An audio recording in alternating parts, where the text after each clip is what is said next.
From Montana's news leader, this is the MTN Noon News.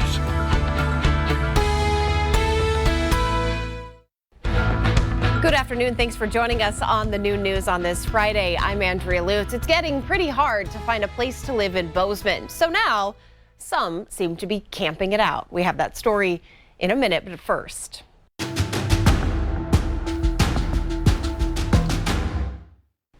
House Democrats will try again today to reach a deal within their own party to vote on a major infrastructure package. Here's today's leading look.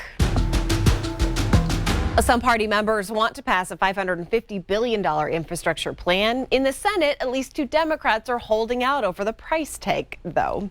A Montana judge put a halt to 3 new abortion laws that were set to take effect today. The order is good for 10 days. Planned Parenthood of Montana filed suit to stop the laws, claiming the measures are unconstitutional. A final ruling in the case could be months away.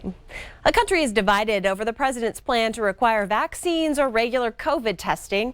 A new poll shows 51% approve of Joe Biden's policy.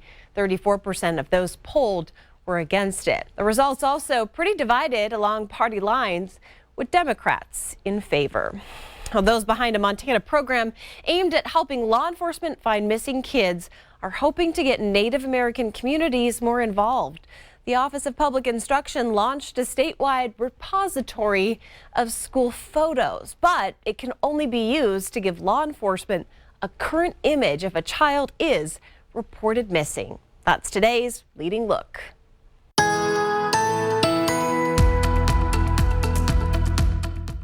Into the final portion of the year, the final quarter. It's the first day of October, and we're looking pretty good out there. Maybe some much needed rain western side of the state as this cold front pushes its way through, and then it just dries up as we get into the central part of Montana and into the eastern portion of the region as well. Highs today in the 60s and 70s. By the first part of next week, we could see temperatures getting into the 80s. So we're going to be warmer than average for a good portion of the region. Near normal on the western side of Montana. But check this out. As we get into maybe the middle part of the month, could we see some changes afoot? Could we be cooler than average? Maybe an omen for the winter? What about the rainfall? Are we going to stay dry? I'll have the full forecast coming up. Picture a drive, a routine drive into Bozeman, whether it's for grocery shopping or avoiding the traffic of 7th Avenue here just close to where I am standing right now.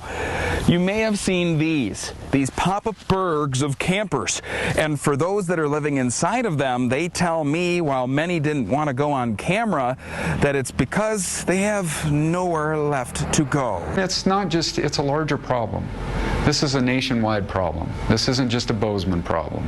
A corner of a parking lot or a side road away from main drags.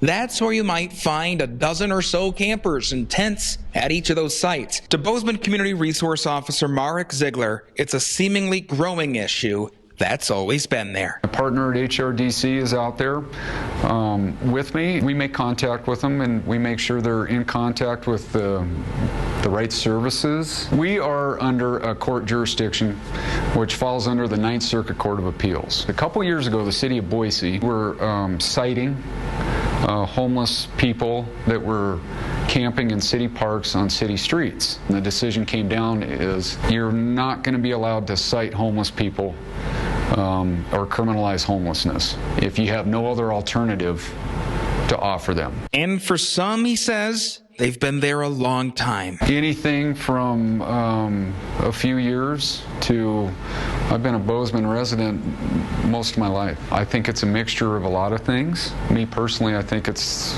a lot of the economy, the housing, COVID.